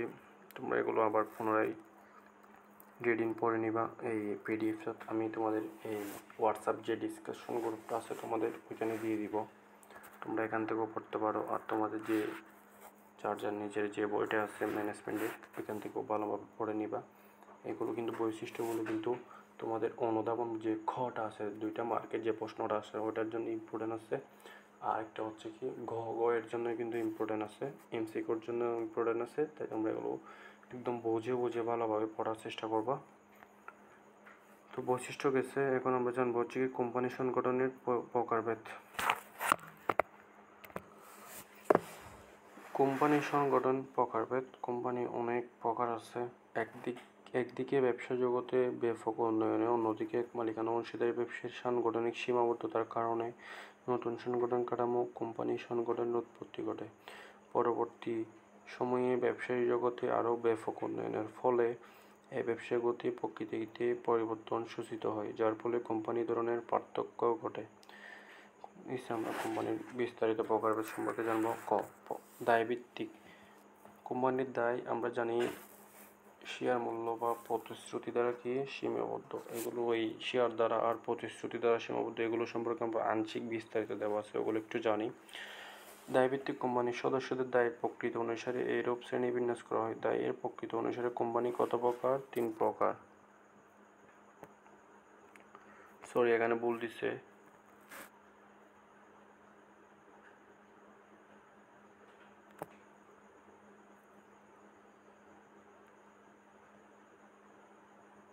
না, ভুল দেয় না। দায় ও প্রকৃতি অনুসারে কোম্পানি হচ্ছে কি কত প্রকার? 3 প্রকার। একটা হচ্ছে কি শেয়ার দ্বারা সীমাবদ্ধ দায় বিশিষ্ট কোম্পানি, যে কোম্পানিতে সদস্যদের দায় শেয়ার আঙ্কিক মূল্য পর্যন্ত সীমিত থাকে, অর্থাৎ একজন শেয়ার হোল্ডার যত পরিমাণ শেয়ার কিনবে তার দায় ওই শেয়ারের মূল্য মোট মূল্য পর্যন্ত কি থাকবে, সীমাবদ্ধ থাকবে, এর থেকে বেশি হবে না। যেমন private limited company, public limited company. প্রতিশ্রুতি দ্বারা সীমাবদ্ধ, যেসব কোম্পানিতে সদস্যগণ নির্দিষ্ট পরিমাণ অর্থ পর্যন্ত দায় পরিশোধের প্রতিশ্রুতি দেয়, অর্থাৎ কোম্পানির শেয়ার হোল্ডাররা মানে আগেই বলে দিবে যে ওরা একটা নির্দিষ্ট পরিমাণ দায় হলে বহন করতে পারবে, ওটা হচ্ছে যারা ওরা প্রতিশ্রুতি দেয়, ওটা আগে থেকে বলে দেয়, এটা হচ্ছে কি প্রতিশ্রুতি দেয়, তাদের প্রতিশ্রুতি দ্বারা তাদের দায় সম্পন্ন কোম্পানি বলে। এগুলো কিন্তু কয়েকজন ইম্পর্টেন্ট, যেসব কোম্পানির সদস্যরা নির্দিষ্ট পরিমাণ অর্থ পর্যন্ত দায় পরিশোধের প্রতিশ্রুতি দেয় তাদেরকে কি বলে, প্রতিশ্রুতি দায় দ্বারা সীমাবদ্ধ দায় সম্পন্ন কোম্পানি বলে। এরূপ কোম্পানি যেসব সদস্য শেয়ার দ্বারা প্রতিশ্রুতি দায় বহন করে শেয়ারের অপরিশোধিত মূল্য পর্যন্ত তাদের দায় থাকে। শেয়ার মূল্য পরিশোধিত হয়ে গেলে তার দায় মুক্ত, অর্থাৎ তারা যে নির্দিষ্ট পরিমাণ মানে দায় বহন করার প্রতিশ্রুতি দেয় শেয়ারের ওই পর্যন্ত শেয়ারের মূল্যে মানে পরিশোধ হয়ে গেলে তাদের দায় কেমন, তারা দায়মুক্ত হয়ে যায়। আর্থিক মূল্য দ্বারা প্রতিশ্রুতি দায় সম্পন্ন সদস্যগণ ওই পরিমাণ অর্থ পরিশোধ না হওয়া পর্যন্ত দায়বদ্ধ থাকেন। সাধারণত অব্যবসায়িক উদ্দেশ্যে এ ধরনের প্রতিশ্রুতি কোম্পানি গঠিত হয়। এমসিকিউতে আসতে পারে, কেন প্রতিশ্রুতি কোম্পানি গঠিত হয়? উত্তর হবে অব্যবসায়িক উদ্দেশ্যে এই ধরনের প্রতিশ্রুতি কোম্পানি গঠিত হয়। আমরা এই চার্টের মাধ্যমে কোম্পানির একদম প্রকারভেদ সম্পর্কে জানব। তার আগে আমরা এই দায়ভিত্তিক কোম্পানি যে 3 প্রকার, আর এক প্রকারটা পড়ে নিই, অসীম দায় সম্পন্ন কোম্পানি। যেসব কোম্পানিতে সদস্যগণের দায় অসীম হয় তাকে অসীম দায় সম্পন্ন কোম্পানি বলে। কি, যেসব কোম্পানিতে সদস্যদের দায় অসীম হয় তাদেরকে দায় সম্পন্ন কোম্পানি বলে। এসব কোম্পানি সৃষ্ট দায়ের জন্য কোম্পানির সম্পত্তি ছাড়াও শেয়ার হোল্ডারদের ব্যক্তিগত সম্পত্তি দায়বদ্ধ হয়। বর্তমানে এই ধরনের কোম্পানি নেই বললে চলে, অর্থাৎ অসীম দায় সম্পন্ন কোম্পানি বর্তমানে নেই বললে চলে। তাই তোমরা পরীক্ষায় যদি আসে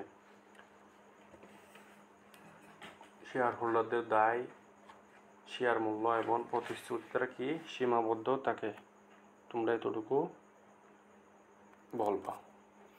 তো এই চার্টের মাধ্যমে আমরা কোম্পানির প্রকারভেদগুলো সম্পর্কে জানবো। দায়ভিত্তিক কোম্পানি, শেয়ার দ্বারা দায়ভিত্তিক কোম্পানি আবার 3 ভাবে, এটা হচ্ছে কি শেয়ার দ্বারা সীমিত দায় সম্পন্ন কোম্পানি, প্রতিশ্রুতি দ্বারা সীমিত দায় সম্পন্ন কোম্পানি, অসীম দায় সম্পন্ন কোম্পানি। গঠন প্রকৃতিগত কত প্রকার, গঠন প্রকৃতিগত কত প্রকার, 3 প্রকার। একটা হচ্ছে কি সনদপ্রাপ্ত কোম্পানি। সনদপ্রাপ্ত কোম্পানিটা হচ্ছে কি ইংল্যান্ডে যে 1844 সালে কোম্পানি আইনের পূর্বে যে দেশের রাজা বা সনদপ্রাপ্ত কোম্পানি হচ্ছে কি ইংল্যান্ডে যে 1844 সালে কোম্পানি আইন পাস হয় এর পূর্বে, 1844 সালের পূর্বে মানে ইংল্যান্ডের রাজার বিশেষ সনদ এর মাধ্যমে এই ধরনের কোম্পানি গঠিত হয়। এটাই হচ্ছে কি সনদপ্রাপ্ত কোম্পানি, অর্থাৎ ইংল্যান্ডে 1844 সালে কোম্পানি আইন পাশের পূর্বে সে দেশের রাজার বিশেষ সনদ এর মাধ্যমে এই ধরনের কোম্পানি কি হয়, গঠিত হয়, অর্থাৎ এটা হচ্ছে কি 1844 সালের আগের।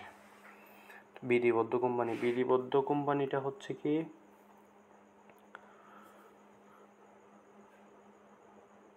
দেশের আইনসভা, সংসদ ও প্রেসিডেন্টের বিশেষ অধ্যাদেশ বলে কি হয় গঠিত ও নিবন্ধিত হয়, এটা হচ্ছে কি বিধিবদ্ধ কোম্পানি। অর্থাৎ দেশের আইনসভা, দেশের আইন, সংসদ ও প্রেসিডেন্টের বিশেষ অধ্যাদেশ বলে গঠিত ও নিবন্ধিত হয়, এটা হচ্ছে কি সংবিধিবদ্ধ কোম্পানি। এটা হচ্ছে নিবন্ধন, 1994 সালের আইন অনুযায়ী যে ব্যবসা গঠিত ও পরিচালিত হয় এটা হচ্ছে কি নিবন্ধিত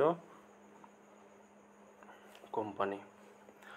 তো তারপর হচ্ছে কি সদস্যভিত্তিক কোম্পানি। সদস্যভিত্তিক কোম্পানি হচ্ছে কি প্রাইভেট লিমিটেড। প্রাইভেট লিমিটেড করতে কত, প্রাইভেট লিমিটেড ক্ষেত্রে সদস্য সংখ্যা 2 থেকে 50 জন, আর মানে সর্বনিম্ন 2 জন, সর্বোচ্চ 50 জন। আর পাবলিক লিমিটেড কোম্পানির ক্ষেত্রে হচ্ছে কি সর্বনিম্ন 7 জন আর সর্বোচ্চ হচ্ছে কি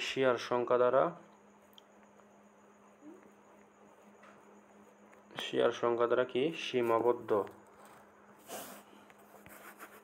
এগুলো তোমরা আগে বলছি নোট করে নিতে, তোমরা অবশ্যই নোট করে নিছো। মালিকানা ভিত্তিক কোম্পানি, মালিকানার ভিত্তিতে কোম্পানি সরকারি বেসরকারি। মালিকানা ভিত্তিতে সরকারি কত প্রকার? 2 প্রকার, একটা হচ্ছে কি সরকারি, একটা হচ্ছে কি বেসরকারি। অন্যান্য কোম্পানির মধ্যে হচ্ছে কি হোল্ডিং কোম্পানি, সাবসিডিয়ারি কোম্পানি, বিদেশি কোম্পানি, বহুজাতিক কোম্পানি, মানে অন্যান্য কোম্পানি। তো আমরা এগুলো সম্পর্কে বিস্তারিত এখন জানবো। গঠন প্রকৃতিগতভাবে কত প্রকার? 3 প্রকার। একটা হচ্ছে কি সনদপ্রাপ্ত কোম্পানি। সনদপ্রাপ্ত কোম্পানির সংজ্ঞাটা আমরা আগে জানছি, রাজা বা রানীর বিশেষ আদেশ বলে এ ধরনের কোম্পানি গঠিত হয়। অর্থাৎ 1844 সালের আইন পাস হওয়ার পূর্বে সেই দেশের রাজা বা রাজাদের কোনো বিশেষ আদেশে এই কোম্পানিটি গঠিত হতো। অর্থাৎ এটি মানে গঠিত হতো বা পরিচালিত হতো কিসের, মানে কাদের আদেশে? ওই দেশের রাজাদের আদেশে এই কোম্পানি কি হতো? গঠিত ও পরিচালিত হতো। বিশেষ করে কোম্পানি আইন চালু হওয়ার পূর্বে এই ধরনের কোম্পানি গঠিত হতো। অর্থাৎ 1844 সালে যেহেতু সর্বপ্রথম কোম্পানি পাস হয় মানে বিশ্বে, তাই এই 1844 সালের পূর্বে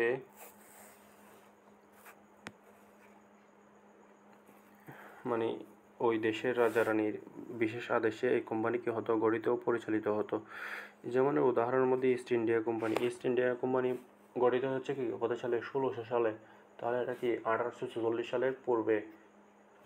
তাই এটার সনদপ্রাপ্ত কোম্পানি হচ্ছে, উদাহরণ হচ্ছে কি East India company,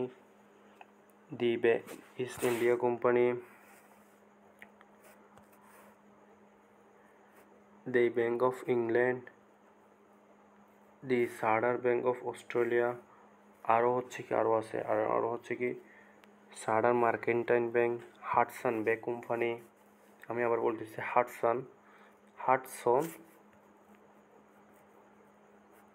Hudson bank company আছে, হাডসন বে কোম্পানি আছে, মাস্কোবা কোম্পানি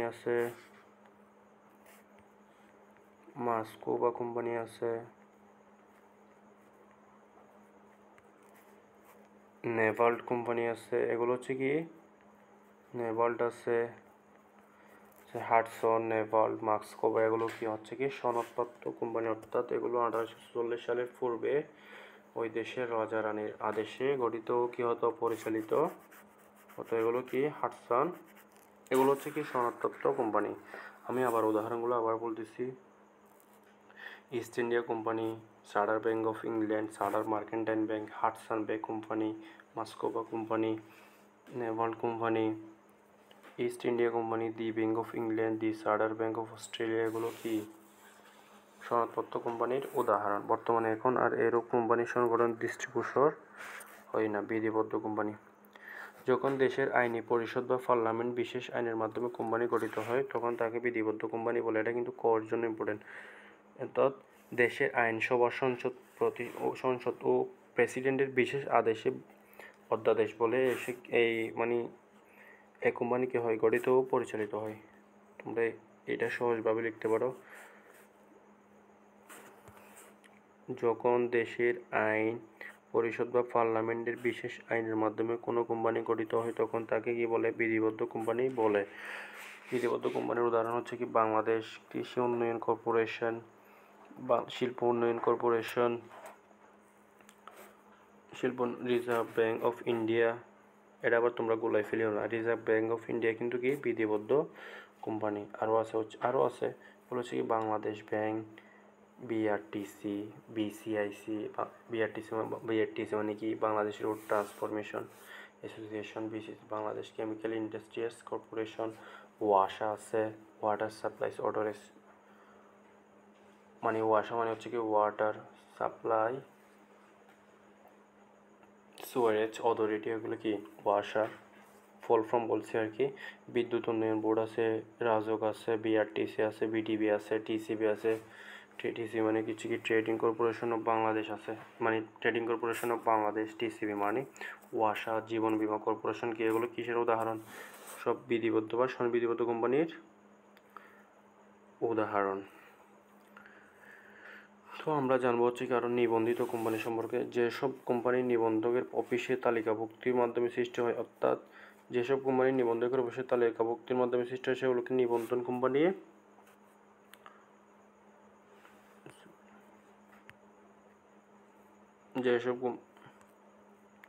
যেসব কোম্পানির নিবন্ধকের হিসেবে তালিকাভুক্তির মাধ্যমে সৃষ্টি হয়েছে সেগুলোকে নিবন্ধন কোম্পানি বলে। এগুলো কিন্তু এই কাকে বলে এগুলো কিন্তু জ্ঞানমূলক প্রশ্নের জন্য অনেক বেশি ইম্পর্টেন্ট। তোমরা এগুলো শিখে নিবা। যে নিবন্ধিত কোম্পানি কাকে বলে জিজ্ঞেস করতে পারে। উত্তর হবে যেসব কোম্পানি নিবন্ধকের অফিসে তালিকাভুক্তির মাধ্যমে সৃষ্টি হয় সেগুলোকে কি বলে? নিবন্ধিত কোম্পানি বলে। বর্তমানে বিশ্বের অধিকাংশ কোম্পানি নিবন্ধিত কোম্পানি। যেহেতু কোম্পানির নিবন্ধন বাধ্যতামূলক সেহেতু বর্তমানে অধিকাংশ কোম্পানি কি হবে? নিবন্ধিত কোম্পানি হবে। সদস্য সংখ্যার ভিত্তিতে কোম্পানি কত প্রকার? 2 প্রকার। একটা হচ্ছে কি প্রাইভেট, একটা হচ্ছে কি পাবলিক। ওগুলো সম্পর্কে আমরা এখন এখানে আংশিক বিস্তারিত জানবো। আংশিক না, একদম সম্পূর্ণ বিস্তারিত জানবো। প্রাইভেট লিমিটেড কোম্পানি আধুনিক বৃহদায়তন ব্যবসা জগতে স্বাধীন সত্তা সীমিত দায় বিশিষ্ট ছোট ধরনের কোম্পানি সংগঠন হলো প্রাইভেট লিমিটেড কোম্পানি। অর্থাৎ আধুনিক বৃহদায়তন ব্যবসা জগতে স্বাধীন সত্তা ও সীমিত দায় বিশিষ্ট ছোট ধরনের কোম্পানি সংগঠন হলো কি? Private limited company. এটা ছোট বলার কারণ হচ্ছে কি এটার সদস্য সংখ্যা কিন্তু সীমাবদ্ধভাবে দেওয়া আছে। সর্বনিম্ন 7 জন, সর্বোচ্চ 50 জন। অর্থাৎ সর্বনিম্ন 2 জনের বেশি কমও হতে পারবে না, সর্বোচ্চ 50 জনেরও বেশি হতে পারবে না। এটা সদস্য সংখ্যা। এটা নিজ নামে সর্বসাধারণ পরিচিত। সাধারণত আত্মীয়-স্বজন, বন্ধু-বান্ধব মিলে সীমিত দায়ের ভিত্তিতে যে কোম্পানি গঠিত পরিচালিত হয় তাকে প্রাইভেট লিমিটেড কোম্পানি বলে। এটা তুমি যখন প্রাইভেট লিমিটেড কোম্পানি কাকে বলে জিজ্ঞেস করতে পারবো তখন কিন্তু এই সংখ্যাটা দিতে পারবা, যে এটাও দিতে পারবা যে সাধারণত আত্মীয়-স্বজন, বন্ধু-বান্ধব মিলে সীমিত দায়ের ভিত্তিতে যে কোম্পানি গঠিত ও পরিচালিত হয় তাকে কি বলে? প্রাইভেট লিমিটেড কোম্পানি বলে। বস্তুত আর তার থেকে কিন্তু এটা দিলে অনেক সুন্দর হবে, যে মানে স্যারও একটু তোমাদের কাটার প্রতি মুগ্ধ হবে, যে এই স্টুডেন্টটা ভালো বিস্তারিত জানে এরকম বলবে। একটা ভালো একটা মানে ধারণা সৃষ্টি হবে তোমরা যদি এরকম কিছু মানে এরকম সংজ্ঞা দাও। সেটা হচ্ছে কি, যে কোম্পানির সদস্য সংখ্যা সর্বনিম্ন 2 জন, সর্বোচ্চ 50 জনের সীমাবদ্ধ এবং যার শেয়ার অবাধে হস্তান্তরযোগ্য নয় তাকে প্রাইভেট লিমিটেড কোম্পানি বলে। আমরা আরেকটা এখানে বেসিক ইনফরমেশন যাচ্ছে, সেটা হচ্ছে কি প্রাইভেট লিমিটেড কোম্পানির শেয়ার অবাধে হস্তান্তর করা যায় না। অর্থাৎ তারা চাইলে একজনের শেয়ার অন্যজনের কাছে হস্তান্তর করতে পারে না। এটা কোন কোম্পানির ক্ষেত্রে? প্রাইভেট লিমিটেড কোম্পানির ক্ষেত্রে। 1994 সালের কোম্পানি আইনের 2(1) ধারায় বলা হয়েছে যে প্রাইভেট লিমিটেড কোম্পানি বলতে এমন কোম্পানিকে বোঝায় যা পরিমেল নিয়মাবলী দ্বারা কোম্পানির শেয়ার যদি তাকে হস্তান্তর অধিকারে বাধা নিষেধ আরোপ করে। কোম্পানির শেয়ার বা ডিবেঞ্চার চাঁদাদানের নিমিত্ত জনসাধারণের প্রতি আমন্ত্রণ জানানো নিষিদ্ধ করে।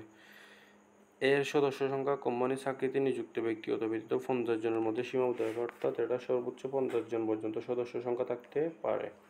সদস্য সংখ্যা সীমিত বলে প্রাইভেট লিমিটেড কোম্পানি তুলনামূলকভাবে ক্ষুদ্র আয়তনের হয়ে থাকে। কোম্পানি আইনের অনুযায়ী এই ধরনের কোম্পানি গঠন শুরু করে পরিচালনা বিভিন্ন স্তরে আইনগত ঝামেলা অনেকটা কম। আইনে অনুযায়ী এটা স্বাধীন কৃত্রিম ব্যক্তিসত্তার মর্যাদা ভোগ করে এবং শেয়ার হোল্ডারদেরও দায় সীমাবদ্ধ থাকে।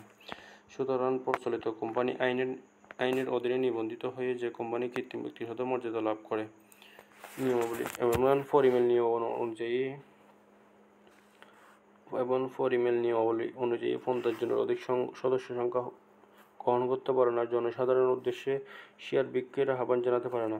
আরেকটা বেসিক ইনফরমেশন জানছে হচ্ছে কি প্রাইভেট লিমিটেড কোম্পানি জনসাধারণের উদ্দেশ্যে শেয়ার বিক্রির আহ্বান জানাতে পারে না। শেয়ার মালিকগণ অবাধে শেয়ার হস্তান্তরের সুবিধা ভোগ করে না। অর্থাৎ তারা চাইলে শেয়ার অবাধে হস্তান্তর করতে পারে না, তারা জনসাধারণের উদ্দেশ্যে শেয়ার বিক্রির আহ্বান জানাতে পারে না। তাকে কি বলে? প্রাইভেট লিমিটেড কোম্পানি বলে। এখন জানবো হচ্ছে কি পাবলিক লিমিটেড কোম্পানির ক্ষেত্রে মুনাফা অর্জনের উদ্দেশ্যে কমপক্ষে 7 জন ও সর্বোচ্চ, এগুলো কাকে বলে কিন্তু এটা লিখতে পারো তোমরা। মুনাফা অর্জনের উদ্দেশ্যে সর্বনিম্ন 7 জন এবং সর্বোচ্চ যে কোনো সংখ্যা অর্থাৎ শেয়ার দ্বারা সীমাবদ্ধ সদস্য স্বেচ্ছায় অর্থাৎ নিজের ইচ্ছায় সীমিত দায়ের ভিত্তিতে শেয়ার হস্তান্তরের অধিকার নিয়ে। অর্থাৎ পাবলিক লিমিটেড কোম্পানির শেয়ার হস্তান্তর কি করা যায়, কিন্তু প্রাইভেট লিমিটেড কোম্পানির ক্ষেত্রে কি শেয়ার হস্তান্তর করা যায় না। কৃত্রিম সত্তা বিশিষ্ট যে প্রতিষ্ঠান গঠিত হয় তাকে পাবলিক লিমিটেড কোম্পানি বলে।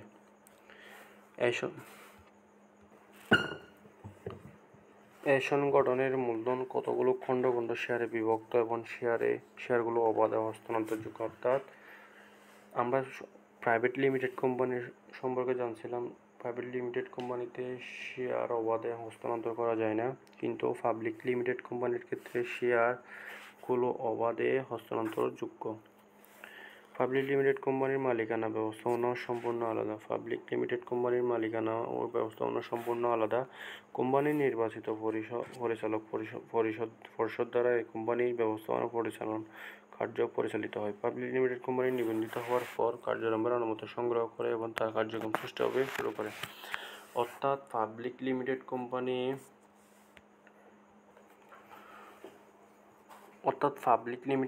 কোম্পানি কার্যারম্ভের অনুমতিপত্র সংগ্রহ ছাড়া সেটি পরিচালিত বা নিয়ন্ত্রিত করতে পারবে না।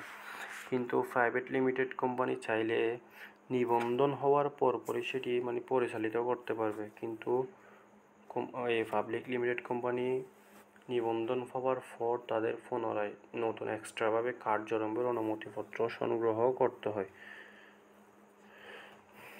তাহলে আমরা বলতে পারি কোম্পানির গঠন পদ্ধতি হচ্ছে কি 4 প্রকার। তার মধ্যে শুরুতে হচ্ছে কি উদ্যোগ গ্রহণ, তারপরে কোম্পানির যে যাবতীয় দলিলপত্র যেগুলো সংঘ সংঘবিধি যেগুলো সম্পর্কে আমরা সামনে জানবো, এগুলো প্রণয়ন করতে হবে, তারপরে নিবন্ধন করতে হবে। এগুলো কিন্তু কি পাবলিক এগুলোর কিন্তু এই তিনটা কিন্তু প্রযোজ্য। কিন্তু পাবলিক লিমিটেড কোম্পানির ক্ষেত্রে এক্সট্রা একটা লাগে, সেটা হচ্ছে কি কার্যারম্ভের অনুমতিপত্র। হচ্ছে গঠন পদ্ধতি, এগুলো সামনে জানবো আর বিস্তারিত। 1994 সালে আইনের 2(1) নিয়ম দ্বারা বলা হয়েছে পাবলিক লিমিটেড কোম্পানি বলতে প্রাইভেট লিমিটেড কোম্পানিকে নয়, এমন কোম্পানিকে বোঝায় যা কোম্পানি আইন 1994 সাল বা কোম্পানি আইন 1913 সাল। 1913 সালে কোথায়?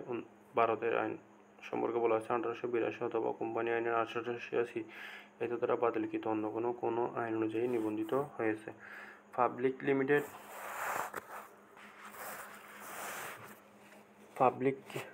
কোম্পানি সর্বাপেক্ষা বেশি জনপ্রিয়। পাবলিক লিমিটেড কোম্পানি সর্বাপেক্ষা বেশি জনপ্রিয়। মুনাফা অর্জনে নিমিত্তে বহু সংখ্যক ব্যক্তি কৃত শেয়ারের ভিত্তিতে কোম্পানি আইন অনুযায়ী এই কোম্পানি গঠিত ও পরিচালিত হয়। মালিকানা ভিত্তিতে কোম্পানি কত প্রকার? মালিকানা ভিত্তিতে কোম্পানি হচ্ছে কি 2 প্রকার। সরকারি কোম্পানি, একটা হচ্ছে কি বেসরকারি কোম্পানি। যেসব কোম্পানি সাধারণত সরকারি মালিকানায় গঠিত হয়, অর্থাৎ কোম্পানির কমপক্ষে 51% শেয়ারের মালিক সরকার। যে কোম্পানিতে কমপক্ষে 51% মালিক সরকার, সেই কোম্পানি হচ্ছে কি সরকারি কোম্পানি। আর বেসরকারি কোম্পানি হচ্ছে কি যেসব কোম্পানিতে বেসরকারি মালিকানা পরিচালিত হয় সেগুলোকে বেসরকারি কোম্পানি বলে। বেসরকারি কোম্পানিতে কমপক্ষে 51% মালিকানা থাকে বেসরকারি বা জনগণের। সরকারি কোম্পানিতে 51% থাকে হচ্ছে কি সরকারের, বেসরকারি কোম্পানিতে 51% থাকে হচ্ছে কি জনগণের। তাহলে সরকারি কোম্পানিতে যেহেতু সরকারের 51%, তাহলে বাকি 49% হচ্ছে কি জনগণের বা বেসরকারি। বেসরকারি কোম্পানিতে যেহেতু কমপক্ষে 51% বেসরকারি বা জনগণের, তাহলে বাকি 49% হচ্ছে কি সরকারের। অন্যান্য কোম্পানি এছাড়া বিভিন্ন ধরনের কোম্পানি ব্যবসা জগতে রয়েছে। Holding company most important. Holding company কোনো কোম্পানির গঠন বা ক্রয় সূত্রে অন্য কোম্পানির নিয়ন্ত্রণ অধিকাংশ ক্ষমতা ফেলে তাকে হোল্ডিং কোম্পানি বা নিয়ন্ত্রণকারী কোম্পানি বলে। তাহলে আমরা জানলাম হোল্ডিং কোম্পানিকে নিয়ন্ত্রণকারী কোম্পানিও বলা হয়। কি হোল্ডিং কোম্পানিকে নিয়ন্ত্রণকারী কোম্পানিও বলে, কারণ এটা অন্য একটা কোম্পানি নিয়ন্ত্রণ করে। এই হোল্ডিং কোম্পানি অন্য একটা কোম্পানিকে কি করে? নিয়ন্ত্রণ বা পরিচালিত করে। হোল্ডিং কোম্পানি যে কোম্পানিকে নিয়ন্ত্রণ করে বা পরিচালিত করে ওই কোম্পানিকে বলে হচ্ছে কি সাবসিডিয়ারি কোম্পানি। অর্থাৎ হোল্ডিং কোম্পানি যে কোম্পানিটাকে পরিচালিত করবে সেই কোম্পানিকে কি বলবে? Subsidiary company. হোল্ডিং কোম্পানি অন্য কোম্পানির, অর্থাৎ হোল্ডিং কোম্পানি যে কোম্পানিটাকে নিয়ন্ত্রণ করবে বা পরিচালিত করবে ওই কোম্পানির 51% শেয়ারের মালিক হচ্ছে কি হোল্ডিং কোম্পানি। এরূপ কোম্পানি নিয়ন্ত্রণকৃত কোম্পানির 50%-এর অধিক শেয়ারের মালিক অধিকাংশ পরিচালক নিয়োগ ও অপসারণ ক্ষমতা ভোগ করে। হোল্ডিং কোম্পানির বৈশিষ্ট্য। অর্থাৎ তোমরা এটা মনে রাখবা, হোল্ডিং কোম্পানি অন্য যে কোম্পানিটাকে পরিচালনা করবে সেই কোম্পানির মানে সেটি হচ্ছে কি সাবসিডিয়ারি কোম্পানি। হোল্ডিং কোম্পানি অন্য কোম্পানির 51% শেয়ারের মালিক। তো হোল্ডিং কোম্পানির কিছু বৈশিষ্ট্য দিচ্ছে, ওগুলো সম্পর্কে জানবো, তারপরে সাবসিডিয়ারি সম্পর্কে এখানে বিস্তারিত জানবো। কোনো কোম্পানির শেয়ার মূলধনের 50%-এর বেশি সরবরাহ করে, অর্থাৎ 51% লিখবা তোমরা। হোল্ডিং কোম্পানি 51% শেয়ারের মালিক, এটা লিখবা তোমরা পরীক্ষা আসলে, এমসিকিউতে আসলে তোমরা 51%ই দেখাবা।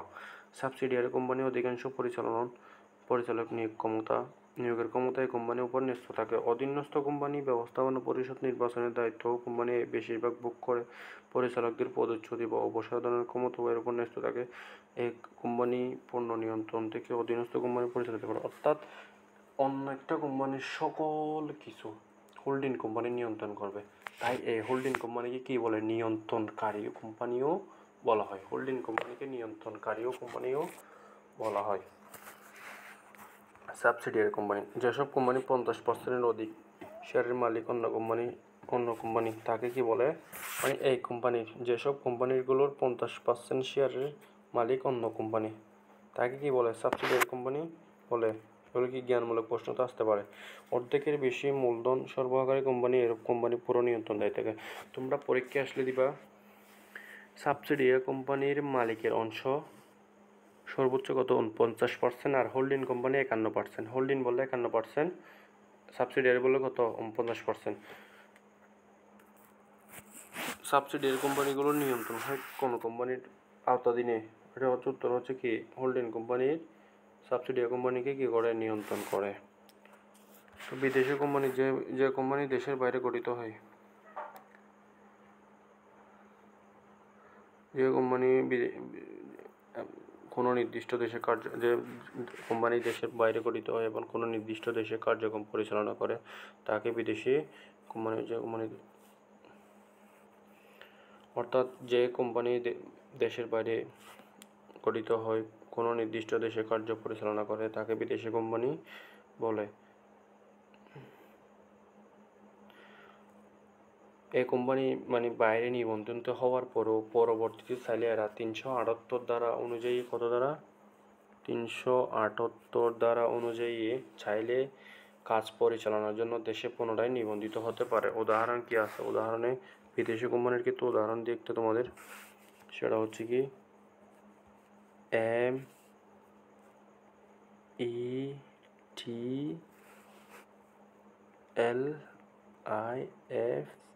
METLIFE, এটা হচ্ছে বিদেশি কোম্পানির উদাহরণ, হচ্ছে কি METIFE,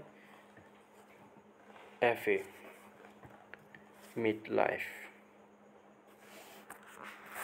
বহুজাতিক কোম্পানি, মাল্টিন্যাশনাল কোম্পানি, যে কোম্পানির মালিকানা ব্যবস্থাপনা নিয়ন্ত্রণে একাধিক দেশের অধিবাসী অন্তর্ভুক্ত থাকে। অর্থাৎ যে কোম্পানির মালিকানাগুলো মালিকানাগুলো নিয়ন্ত্রণ বলো একাধিক দেশের অধিবাসী, একাধিক দেশের মানুষরা যে কোম্পানিতে নিযুক্ত থাকে তাকে কি বলে? বহুজাতিক কোম্পানি বলে। যেমন Unilever Bangladesh limited, Nestle Bangladesh limited. উদাহরণ কি পরীক্ষা আসতে পারে? Unilever Bangladesh limited, Nestle Bangladesh limited, এগুলো কিসের উদাহরণ? এগুলো হচ্ছে কি বহুজাতিক কোম্পানির উদাহরণ। পরিশেষে বলা যায় কোম্পানি সংগঠনে বিভিন্ন প্রকার হয়ে থাকে। ব্যবহারের বৈচিত্র্য, উদ্দেশ্যের ভিন্নতা কিংবা সময়ের ভিত্তিতে কোম্পানি বৈচিত্র্য প্রসারিত হয়েছে।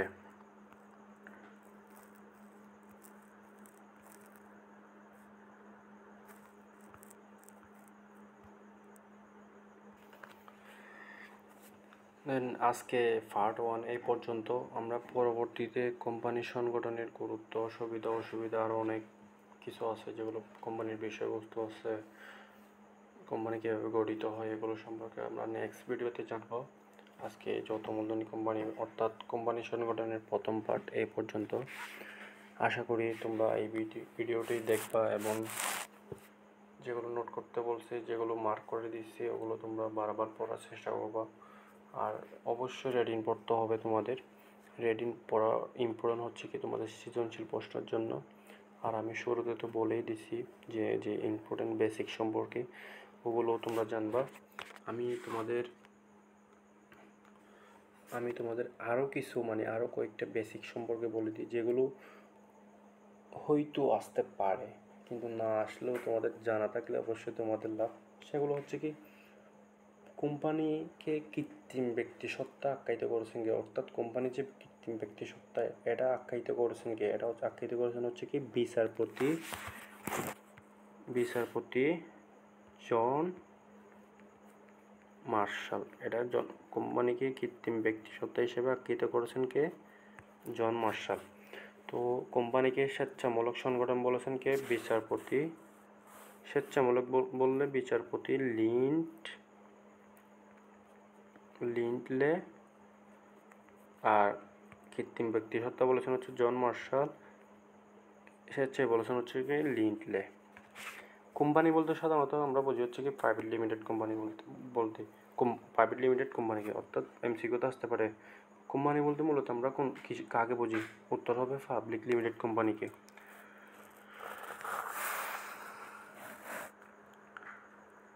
তো বাকি বিস্তারিত এই অধ্যায়ে আরও অনেক কিছু আছে, সেগুলো আমরা সামনে পার্টে জানবো। এই অধ্যায়ের যেহেতু এই অধ্যায়টা অনেক বেশি বড়, সেহেতু আমরা অধ্যায়ের পার্টে ভাগ করে পড়বো। যদি একসাথে করতে যাই ভিডিওটা অনেক বেশি লং হয়ে যাবে, আর তোমরা তো লম্বা ভিডিও দেখতে চাও না, যে ভিডিওগুলো ডিউরেশন টাইম যেগুলো কম, তোমরা সেই ভিডিওগুলো দেখতে চাও। তো আমরা এই অধ্যায়টাকে বিভিন্ন কয়েকটা পার্টের মাধ্যমে ভাগ করে তোমাদের সম্পূর্ণ অধ্যায়টাকে বিস্তারিতভাবে বোঝানোর চেষ্টা করবো, একদম A to Z। কারণ এই অধ্যায়টা অনেক অনেক অনেক বেশি ইম্পর্টেন্ট তোমাদের জন্য। এমসিকিউ বলো, সৃজনশীল প্রশ্ন বলো, সবগুলোর জন্য কিন্তু এই অধ্যায়টা বেশি ইম্পর্টেন্ট। এই অধ্যায় থেকে সৃজনশীল প্রশ্ন বা এমসিকিউ বলো প্রত্যেকটা বোর্ডে মাস্ট থাকবে। সৃজনশীল প্রশ্ন 2টা থেকে 3টাও থাকতে পারে, সর্বনিম্ন একটা, সর্বোচ্চ 2টা থেকে 3টা থাকতে পারে। তাই আমি তোমাদের যেভাবে পড়াচ্ছি ওগুলো মনোযোগ দিয়ে পড়বা, আর ভাষায়ও পড়বা, PDF থেকে পড়বা, এই তোমাদের যে পাশের যে বইটা আছে ম্যানেজমেন্টের ওইটার থেকে পড়লে বুঝে পড়ার চেষ্টা করবা। আমি তোমাদের এখানে যতটুকু পারতেছি বোঝানোর চেষ্টা করতেছি। তোমরা ভিডিওটি অবশ্যই ভালো লাগলে বলবা, আর তোমাদের কিছু যদি কোনো কিছু বুঝতে সমস্যা হয় অবশ্যই তোমরা কমেন্টে বলবা, বা হোয়াটসঅ্যাপ যে ডিসকাশন গ্রুপটা আছে তোমাদের ওইখানে বলবা। ইনশাল্লাহ তোমাদের ওই প্রবলেমটা সলভ করে দেওয়ার চেষ্টা করব। আর তোমরা আশা করি তোমরা সবাই কমার্স পড়ার সাথে থাকলে ইনশাল্লাহ সামনে ভালো কিছু করতে পারবা। তোমাদের নিজের সর্বোচ্চটা দিয়ে তোমাদের ভালো কিছু দেওয়ার চেষ্টা করি আমরা। তাই আশা করি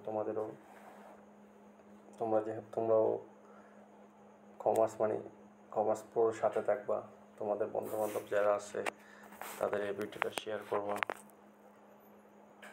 যদি তোমাদের ভালো লাগে তোমাদের বন্ধুবান্ধবদের এই ভিডিওটা শেয়ার করবা, আর যেগুলো নোট করতে বলছি ওগুলো নোট করবা। আজকে এতটুকুই, সবাই ভালো থাকবা, সবার জন্য দোয়া ও শুভকামনা। ইনশাআল্লাহ তোমাদের ভালো কিছু হবে সামনে। আসসালামু আলাইকুম ওয়া রাহমাতুল্লাহি ওয়া বারাকাতুহু।